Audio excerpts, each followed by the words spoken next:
Hi എല്ലാവർക്കും പുതിയൊരു വീഡിയോയിലേക്ക് സ്വാഗതം. ഇന്ന് നമുക്കേ മുടി എങ്ങനെ സ്റ്റൈൽ ചെയ്തിട്ട് ഞാൻ സ്ട്രൈറ്റ് ചെയ്തിടണേ എന്നുള്ളത് കാണിച്ചു തരാം കേട്ടോ. അപ്പം ഞാനിപ്പം കുളി കഴിഞ്ഞിട്ട് ഷാമ്പും കണ്ടീഷണറും ഒക്കെ ഇട്ട് കുളിച്ചിട്ട് മുടി ഒരു പകുതി ഒരു മുക്കാൽ ഭാഗത്തോളം ഉണങ്ങിയിരിക്കുകയാണ് കേട്ടോ. അപ്പം നിങ്ങൾക്ക് നോക്കിയാൽ കാണാം എൻ്റെ മുടി ഇപ്പം നല്ലോണം ചകിരി പോലെ ഇരിക്കണം. ഇപ്പോൾ ഇവിടുത്തെ വെള്ളത്തിൻ്റെ പ്രശ്നം എന്താണെന്ന് അറിയില്ല കേട്ടോ. വേനൽക്കാലം ആയിക്കഴിഞ്ഞാൽ ഇങ്ങനെയാണ് മുടി ഇരിക്കാറ്. ഇനി അതൊക്കെ ഒന്ന് ശരിയാക്കി വരണം എൻ്റെ ഈശ്വരാ. അപ്പം ഞാൻ എന്തായാലും മുടി ഒന്ന് സ്റ്റൈൽ ചെയ്യാൻ പോവുകയാണല്ലോ, അപ്പോൾ വീഡിയോ എടുക്കാമെന്ന് വിചാരിച്ചു. ആദ്യം തന്നെ ഒരു ഹീറ്റ് പ്രൊട്ടക്ഷൻ സ്പ്രേ ആണ് യൂസ് ചെയ്യുന്നത്. ഇത് ബി ബ്ലെൻഡിൻ്റെ ആണ് കേട്ടോ. അപ്പോൾ നമുക്ക് ഇത് തന്നെ വേണമെന്നില്ല, ഏത് കുറേ ബ്രാൻഡിൻ്റെ ഉണ്ട്.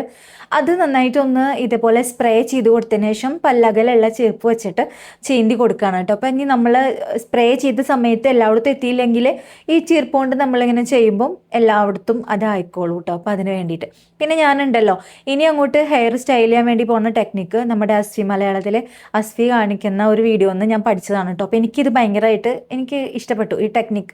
എൻ്റെ പോലത്തെ മുടിയല്ല അസ്വിയുടെ, വേവി മുടിയാണ്, വേവി ഹെയർ ആണ്.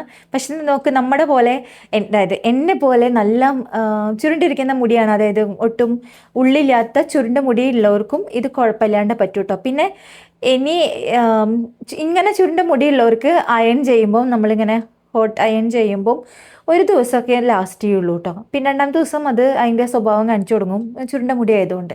പിന്നെ നമ്മൾ ഡെയിലി കുളിക്കുന്ന കാരണം കൊണ്ട് നമുക്കതൊരു വിഷയമല്ല. ഇനിയിപ്പം 2-3 ദിവസം കുളിക്കാതിരിക്കുമ്പോൾ മുടി വലിയ കുഴപ്പമില്ലാണ്ട് ആദ്യത്തെ ദിവസം നല്ല സ്ട്രൈറ്റ് ആയിട്ട് തന്നെ കിടക്കും, പിന്നെ വേവി ആയിട്ട് കിടക്കും, അങ്ങനെ കേട്ടോ. അപ്പോൾ ഇതാ ഞാൻ ഹെയർ മൂസാണ് തേച്ചിട്ടുള്ളത്. ഇത് എല്ലാ പ്രൊഫഷണൽ എന്ന് പറഞ്ഞിട്ടുള്ള ബ്രാൻഡിൻ്റെയാണ് ഞാൻ ഈ ഹെയർ മൂസ് എടുത്തിട്ടുള്ളത് കേട്ടോ. അത്യാവശ്യം നല്ല റിവ്യൂ ഒക്കെ ഉള്ള ഒരു ബ്രാൻഡാണ്. അപ്പോൾ അത് മുടിയിൽ നമ്മൾ തലയോട്ടിയിൽ തേക്കേണ്ട, പക്ഷെ മുകളിൽ ജസ്റ്റ് മുടിയുമ്പോൾ തേച്ച് കൊടുക്കുക. അങ്ങനെ എല്ലായിടത്തും തേച്ചതിന് ശേഷം ഒന്ന് സെറ്റായതിന് ശേഷം ഞാൻ അഗാരോൻ്റെ ബ്ലോ ഡ്രയർ, ഈ സാധനം നിങ്ങൾ മേടിക്കണ്ട. എന്താ ചെയ്താൽ ഒരു അരമണിക്കൂറൊക്കെ തന്നെ മുടി ലാസ്റ്റ് ചെയ്യുള്ളൂ. എന്താ വലിയ അപ്പോൾ അത് മേടിക്കണ്ട കേട്ടോ, അത്ര നല്ലതല്ല. നിങ്ങൾ നല്ല ബ്ലോ ഡ്രയറിൻ്റെ ബ്രഷ് വാങ്ങിയാൽ മതി. അപ്പോൾ അതിന് ശേഷം ജസ്റ്റ് ഒന്ന് മുടി ഒന്ന് ഉണക്കി കൊടുത്തതിന് ശേഷം ഞാൻ നേരെ സ്ട്രെയിറ്റ് അയൺ വെച്ചിട്ട് സ്ട്രെയിറ്റ് ചെയ്ത് കൊടുക്കുകയാണ് ചെയ്യുന്നത് കേട്ടോ. പിന്നെ ഇത് ഞാനൊരു ഏകദേശം ഒരു 10-12 കൊല്ലം മുന്നേ മേടിച്ചതാണ്. ഓൺലൈൻ വാങ്ങിയതല്ല, ഓഫ്ലൈനായിട്ട് വാങ്ങിയതാണ് ഈ സ്ട്രെയിറ്റ്നർ. അപ്പോൾ അതുകൊണ്ട് ലിങ്ക് തരാൻ മാർഗ്ഗമില്ല. തൃശ്ശൂർ സിറ്റി സെൻറ്ററിൽ നിന്ന് ഏതോ ഷോപ്പിൽ നിന്ന് വാങ്ങിയതാട്ടോ. വേഗയുടെയാണ്, അതെനിക്കറിയാം. അപ്പോൾ അത് ഇതുപോലെ നമുക്ക് നല്ലോണം ഇങ്ങനെ വടി പോലെ കിടക്കണമെന്ന് എനിക്കില്ല കേട്ടോ. എനിക്കങ്ങനെ കുറച്ചൊന്നും ഇങ്ങനെ ചുളിഞ്ഞാലും കുഴപ്പമില്ല. എന്താണെന്ന് വെച്ചാൽ നമ്മളിപ്പം ഒരു നാച്ചുറൽ ലുക്ക് കിട്ടാൻ വേണ്ടിയിട്ട് ഇപ്പം കാണുന്ന കോലം നോക്കണ്ട കേട്ടോ. കുറച്ച് നമ്മൾ മുടിയുമ്പോൾ അങ്ങോട്ടും ഇങ്ങോട്ടൊക്കെ കൈ കൊള്ളുമ്പോൾ പിടിക്കുമ്പോൾ അതൊന്ന് സെറ്റാവും, ഒരു നാച്ചുറൽ ലുക്കിലേക്ക് വരും കേട്ടോ. അങ്ങനെ ഇത്തിരി മുടി എടുത്തിട്ട് നല്ല പണിയാണ് ഈ ഹെയർ സ്ട്രെയിറ്റ് ചെയ്യാനായിട്ട്. പിന്നെ ഞാൻ ഇതിപ്പോൾ വീഡിയോൻ്റെ മുമ്പിൽ ഇങ്ങനെ വന്നിരിക്കുന്ന സമയത്ത് മാത്രമാണ് മുടി ഇങ്ങനെ സ്റ്റൈൽ ചെയ്താറുള്ളൂ. പുറത്തൊന്നും പോകുമ്പോൾ ഞാൻ ഈ പണിക്ക് നിൽക്കാറില്ല. എൻ്റെ മുടി എങ്ങനെയാണെന്ന് വെച്ചാൽ അതുപോലെ ചെയ്യും, അല്ലാണ്ട് ഇതുപോലൊന്നും ചെയ്യാറില്ല കേട്ടോ. കാരണം നമുക്ക് എവിടെയെങ്കിലും പോകാൻ നിൽക്കുമ്പം അത്യാവശ്യം കുറച്ചധികം സമയം വേണം ഇത് ചെയ്ത് വരുമ്പോഴേക്കും, 1 മണിക്കൂറൊക്കെ എന്തായാലും വേണം. പിന്നെ ഞാനതൊന്ന് സെറ്റ് ചെയ്യാൻ വേണ്ടിയിട്ട് ബി ബ്ലെൻഡിൻ്റെ ഇതൊരു സെറ്റിംഗ് സ്പ്രേ ആണ്.